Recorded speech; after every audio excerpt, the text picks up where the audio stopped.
Ce matin, le Seigneur m'a mis un message à cœur. Thibaut avait, il y a quelque temps, parlé sur la langue. Est-ce qu'il y a ici un citoyen qui se souvient de cette prédication? Thibaut avait parlé de la langue et je recommande d'ailleurs cette prédication à quiconque. Si vous ne l'avez pas entendue, si vous êtes en direct sur le net, allez la réécouter. Cependant, voyez-vous, finalement, la langue n'est qu'un organe qui exprime une pensée. La langue en elle-même, elle ne peut rien faire. La langue, vous pouvez tenir la langue de votre voisin. La langue en elle-même est impuissante. C'est tout ce qui est derrière la langue qui l'anime.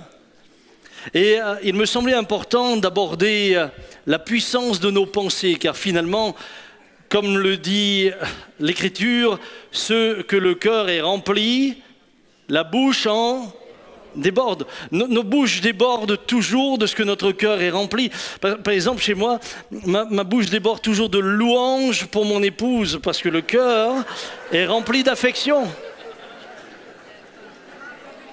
Et je suis sûr que c'est vrai pour tous les hommes qui sont là, n'est-ce pas? Messieurs, levez voir la main si c'est comme ça chez vous, bien sûr. Bien sûr. Cependant, le monde des pensées qui finalement anime notre langue et fait de notre bouche une source de laquelle peuvent sortir différentes eaux, dit l'apôtre Jacques, eh bien c'est un monde très vaste. Et je voudrais ce matin aborder ce thème-là, mais avec beaucoup d'humilité, car notre manière de penser eh bien, est tellement complexe qu'il nous faut revenir aux Écritures et reconsidérer l'importance de la pensée, parce que la pensée, finalement, façonnera ce que vous êtes. Voyez-vous, je rencontre bien des personnes qui sont en échec dans leur vie naturelle, dans leur vie spirituelle, parce qu'ils ont sous-estimé ou elles ont sous-estimé la puissance de la pensée. Nos pensées sont un vrai champ de bataille. Et sur ce champ de bataille, soit nous sommes vainqueurs, soit nous sommes vaincus. Soit nous porterons les lauriers de toutes les victoires, soit nous subirons les chaînes de tous nos échecs. Combien de fois ne me suis-je pas retrouvé en face de personnes en fin de vie qui avaient des regrets profonds sur bien des décisions qu'elles ont prises dans leur vie? Mais voyez-vous, les décisions ont engendré des actes, cependant, sous-tendent à cette décision, tout d'abord, une manière de penser. Les actes et ce que vous entreprenez aura toujours à son origine une pensée. Et je voyais là des hommes et des femmes qui pleuraient, qui avaient des regrets profonds parce qu'ils avaient pris une décision dans leur couple qui a été malheureux, une décision pour leur famille ou pour leurs enfants, ou que sais-je encore, pour leurs études, etc. Mais tout sous-tend toujours une manière de penser.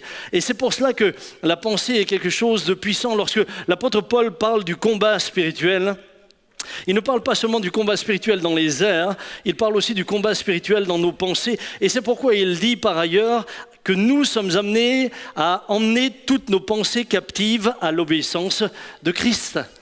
Elles ne sont donc pas forcément et naturellement. Alors, ce matin, premier point, c'est la puissance de nos pensées. Comme je vous le disais, votre manière de penser va définir ce que vous devenez. Quelqu'un a dit une phrase, c'était Gibbs, qui disait une phrase assez remarquable, « Tu n'es pas ce que tu penses être, mais ce que tu penses, c'est ce que tu es. » Tu n'es pas ce que tu penses être. Vous savez, il y a eu certains hommes qui ont marqué l'histoire et l'ont marqué de manière dramatique. Hitler avait une très haute opinion de lui-même.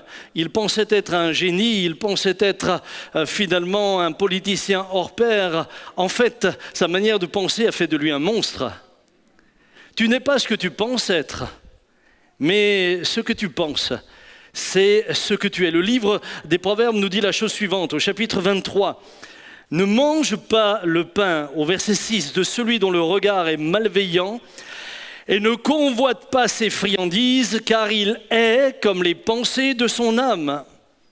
Mange et bois, te dira-t-il, mais son cœur n'est point avec toi. » Dans la version Maritsu, Au verset 6 toujours, ne mange point la viande de celui qui a l'œil malin et ne désire point ses friandises, car selon qu'il a pensé en son âme, tel est-il.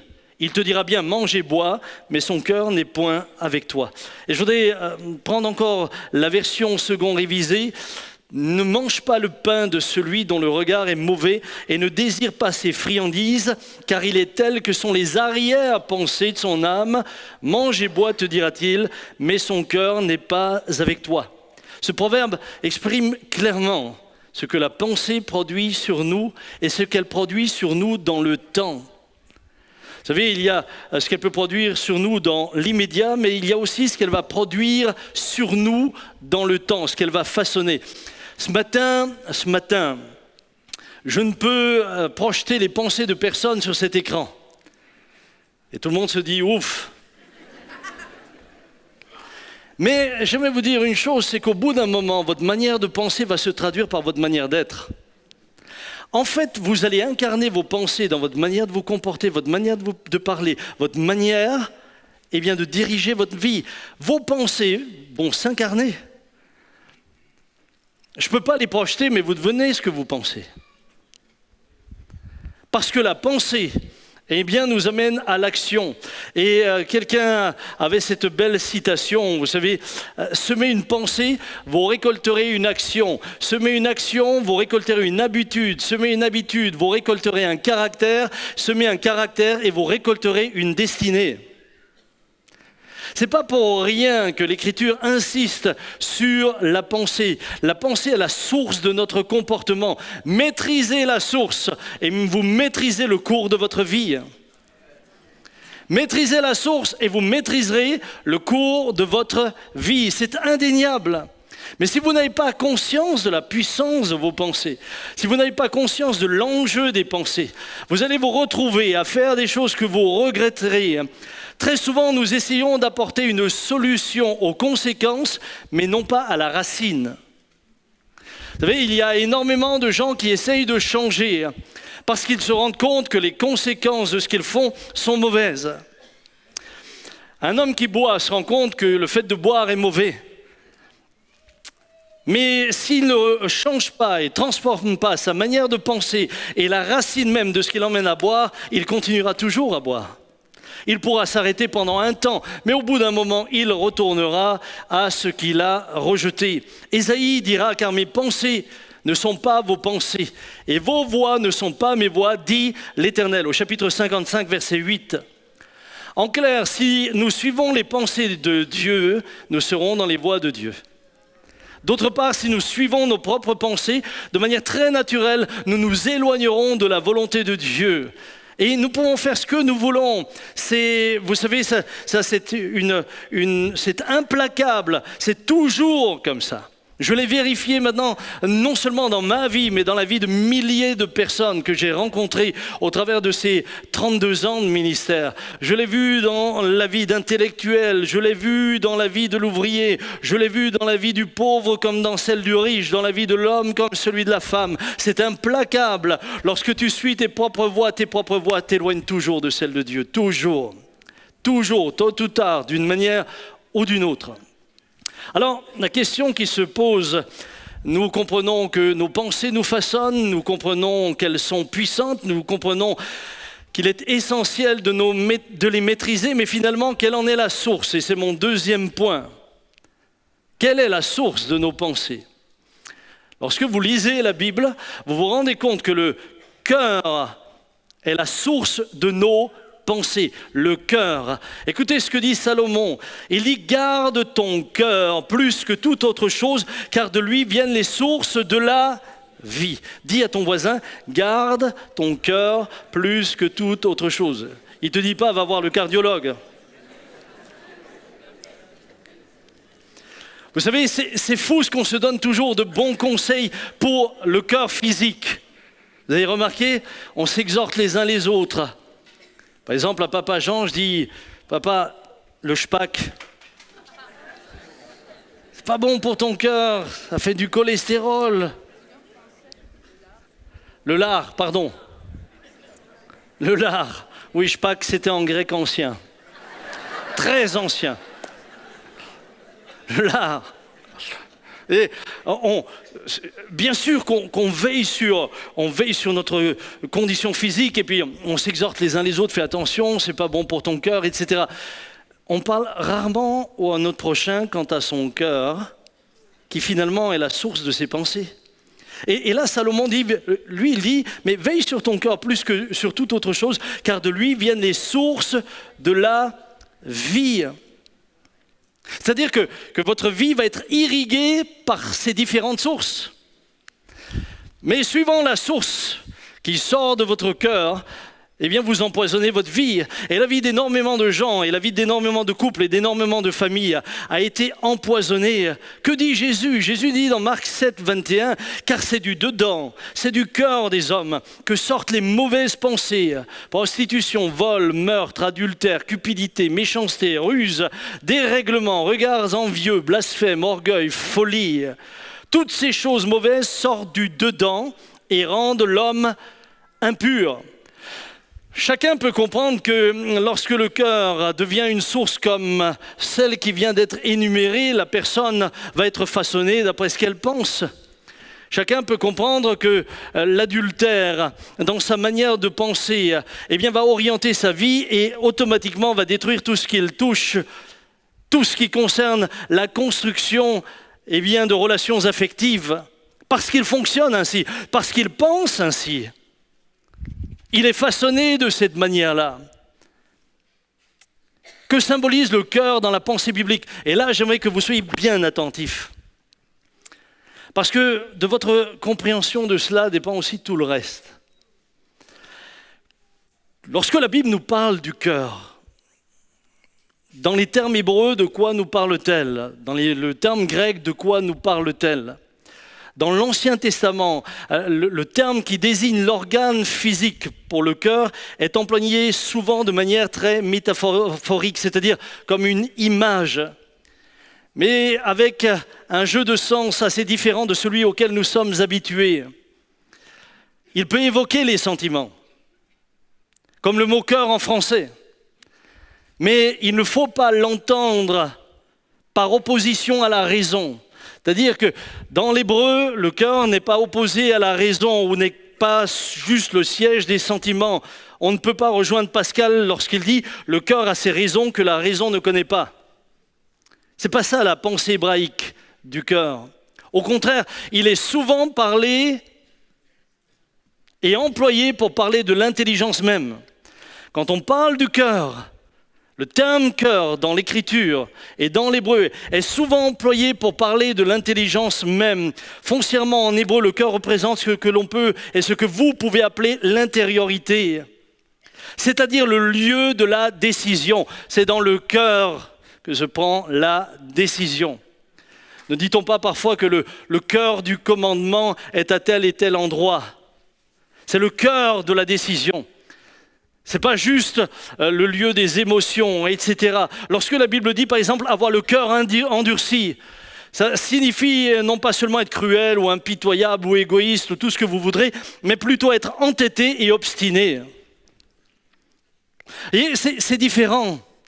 Et nous, dans la pensée latine et en français en particulier, nous avons fait une espèce de séparation entre le cœur et la raison, comme si la raison était d'un côté et le cœur de l'autre. Dans la pensée hébraïque, l'aspect purement émotionnel ou sentimental concernant la psychologie humaine est plutôt lié aux entrailles, au ventre. Il nous est parlé souvent d'entrailles de miséricorde. D'ailleurs, quand vous êtes amoureux, qui a déjà été amoureux dans ce lieu ?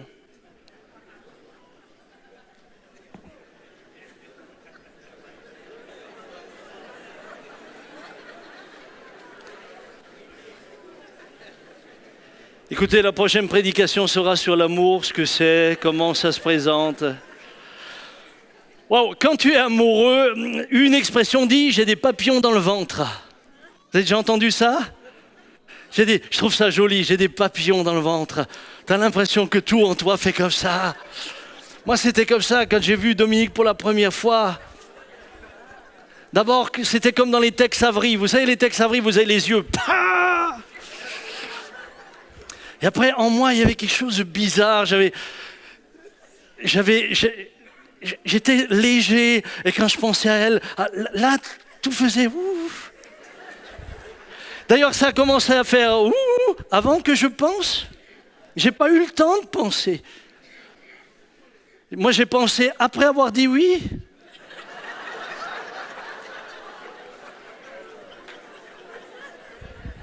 Et j'ai jamais regretté. Ah. Ça n'a pas toujours été facile, mais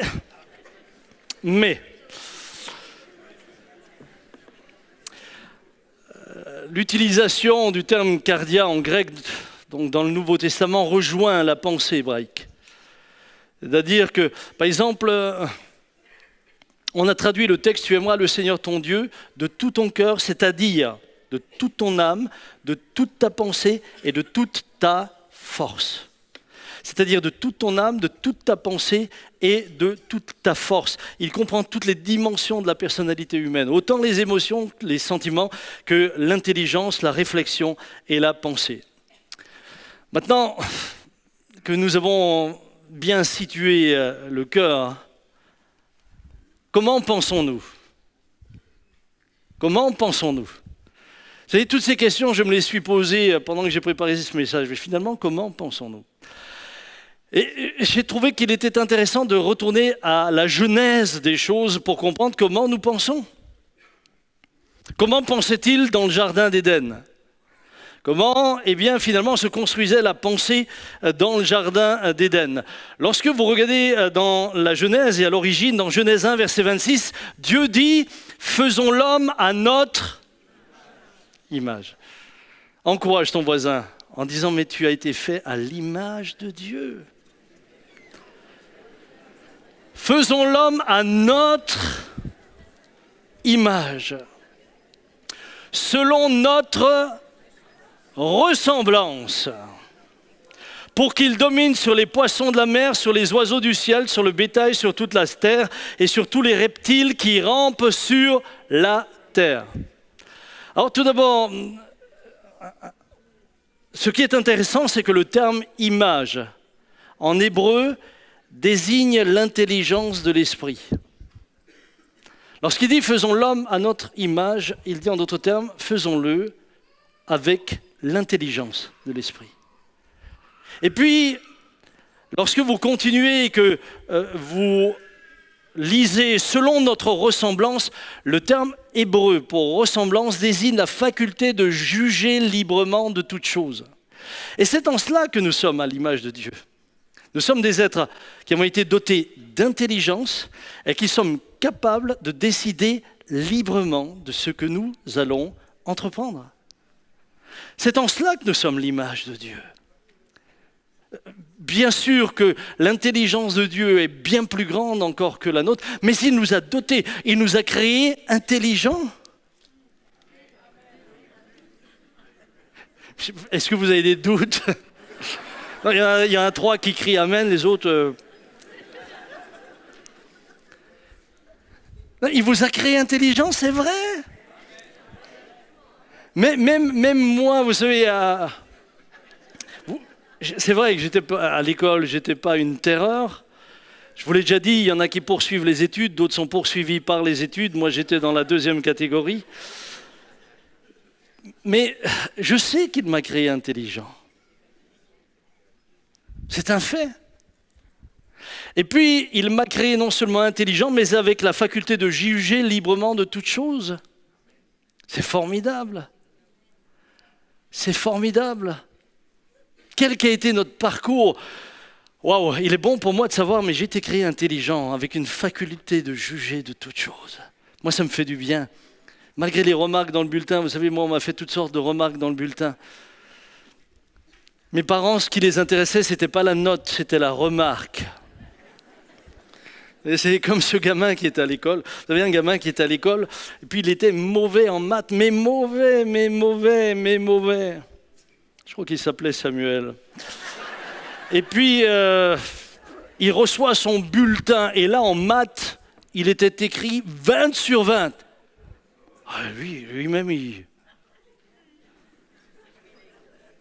Waouh! Il va chez sa mère, il dit « T'as vu ?» Et là, elle lit la remarque, vous voyez, moi aussi, je peux écrire n'importe quoi.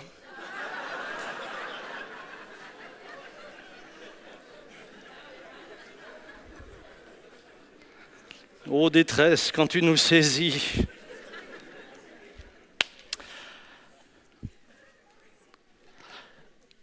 Dans sa vie rationnelle, l'homme est comme Dieu.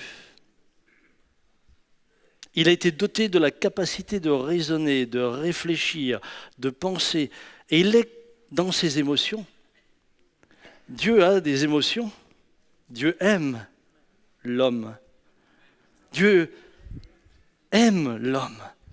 Dieu a des sentiments. Vous savez, on a souvent réduit Dieu à un espèce d'être indifférent et lointain. Mais j'aimerais vous dire qu'il nous aime tellement qu'il a donné son Fils unique pour chacun d'entre nous. Et nous aussi, nous avons des émotions, nous avons des sentiments. Dieu nous a créés avec cette faculté de réflexion pour que nous puissions raisonner, prendre des décisions, juger, et ça avait un but, afin de dominer et d'administrer la création. Nous avons été créés pour administrer. Vous avez tous été créés pour administrer. Hello! Même si vous n'avez encore rien entrepris, vous avez été créés pour cela. Vous avez été créés avec la faculté de pouvoir diriger. Nous sommes les seuls dans la création. Il est le représentant de Dieu dans Psaume 8, verset 4. « Qu'est-ce que l'homme pour que tu te souviennes de lui ?» dira le psalmiste. « Et le Fils de l'homme pour que tu prennes garde à lui. Tu l'as fait de peu inférieur à Dieu et tu l'as couronné de gloire et de splendeur. Tu lui as donné la domination sur les œuvres de tes mains. Tu as tout mis sous ses pieds. Les brebis comme les bœufs, tous ensemble, et même les bêtes des champs, les oiseaux du ciel et les poissons de la mer, tout ce qui parcourt les courants marins. Tu l'as fait de peu inférieur à Dieu. » Bien sûr que Dieu est omnipotent, bien sûr que Dieu est omniscient, bien sûr que Dieu est omniprésent. Ce n'est pas notre cas, mais il nous a fait de peu inférieur à lui, et c'est en cela que nous sommes créés à son image. Adam a dès le jardin exercé la capacité de raisonner. Il a dès le jardin été chargé d'une mission, donner un nom à tous les animaux. Il y avait du boulot, hein? Dès le jardin, il sera celui qui l'administrera, il sera celui qui s'en occupera. Dieu lui avait dit d'en prendre soin, il ne l'a dit à aucune autre créature, il n'a jamais dit à un oiseau, c'est toi qui vas t'occuper du jardin. Et c'est en cela que l'homme est bien supérieur aux animaux. D'ailleurs, le diable s'y est pas trompé. Le diable n'est pas allé tenter le bourricot. Il ne s'est pas trompé, il savait où il fallait aller, il savait qui il fallait tenter. Imaginez le diable qui va voir le bourricot. En lui disant, cela t'ouvrira l'intelligence.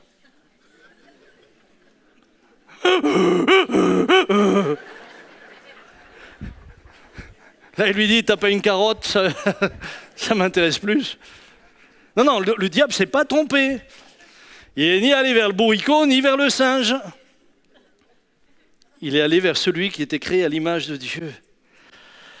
Lui qui était révolté contre Dieu, était révolté contre celui qui avait été créé à son image, qui avait été doté de son intelligence, qui avait été doté de cette capacité de juger, de choisir. Et c'est lui qu'il va faire chuter. Et c'est lui qu'il va corrompre dans sa manière de penser.